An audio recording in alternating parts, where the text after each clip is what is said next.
Welcome to How to Solution. In this video, I'm going to show you how to create a playlist on SoundCloud. So what you need to do is basically get to your Play Store and make sure that you updated your SoundCloud application. And if it's not, just do it because the previous versions won't have those new features that are coming with the new versions of this app. So now what you need to do is get on to SoundCloud application and open it up. So once you have opened up the SoundCloud application, now what you need to do is basically tap on it and you need to select any of the track. So I would select this track. Now it can be played, you see. Now I would simply go at the dotted bar or three dotted bar at the right bottom corner of the screen. Once I tap on it, I have option to of add to playlist. Once I do that, it will refer me towards a page that says add to playlist. I'll tap on create a playlist and now I can name a playlist. So I would name that playlist 1. So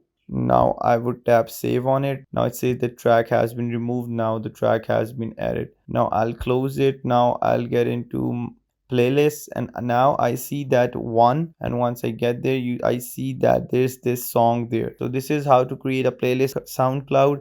And if there's anything to ask, just feel free to ask in the comment section below. I would love to answer that. And don't forget to like, comment, share and subscribe the channel, and do click that bell icon to receive further notifications about these more awesome videos. Till next time, peace.